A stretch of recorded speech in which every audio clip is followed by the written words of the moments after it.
ఒక hero legend అనేది చెప్పేది కాదు, అది అసాధ్యమైన సవాళ్లను దాటినప్పుడే మొదలవుతుంది.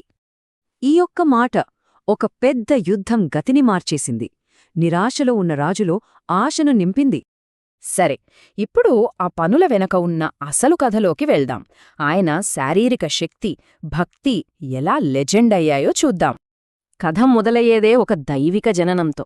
ఆయన వాయుపుత్రుడు, అపారమైన శక్తితో పుట్టారు. చిన్నప్పుడు జరిగిన ఓ సంఘటన తర్వాత దేవతలే ఆయనకి చిరంజీవి వరమిచ్చారు.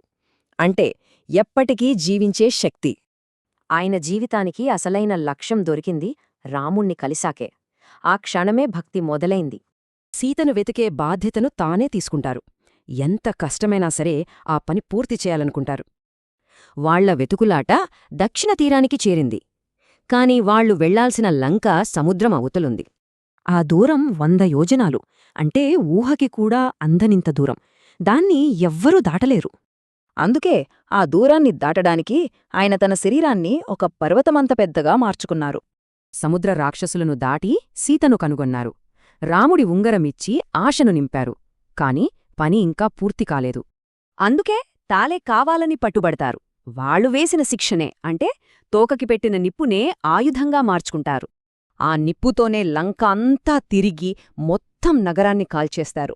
రావణుడికి ఒక హెచ్చరిక పంపారు. యుద్ధం మొదలయింది. ఇంతలో మరో పెద్ద సవాలు. లక్ష్మణుడు యుద్ధంలో తీవ్రంగా గాయపడ్డాడు. ప్రాణాపాయస్థితి. ప్రాణాలు కాపాడాలంటే సంజీవని కావాలి. అది హిమాలయాల్లోని ఒక పర్వతం మీద దొరికే అరుదైన మూలిక. కాని అక్కడికి వెళ్ళాక వేల మొక్కల్లో ఆ ఒక్కదాన్ని గుర్తించలేకపోతారు. ఏం చేయాలిప్పుడు? సమయం లేదు. అందుకే ఆయన ఆలోచించిన ఉపాయం ఎవరూ ఊహించనిది. ఏకంగా ఆ పర్వతాన్నే పెక్కిలించి తీసుకొస్తారు. సముద్రాన్ని దాటడం, నిప్పును ఆయుధంగా మార్చడం, పర్వతాన్ని ఎత్తడం, ప్రతి సాహసం ఆయన భక్తికి నిదర్శనం. యుద్ధంలో గెలిచాక రాముడు రాజయ్యాడు. హనుమంతుణ్ణి పిలిచి ఏ వరం కావాలో కోరుకోమన్నారు. కాని ఆయన కోరుకున్నది ఒక్కటే, ఈ భూమిపై రాముడి పేరు వినిపించినంతకాలం నేనిక్కడే ఉండాలి. అలా ఆయన అమరత్వమనేది ఆయన జీవిత లక్ష్యంతో ముడిపడిపోయింది. అన్ని కాలాలకు ఆయనొక రక్షకుడు.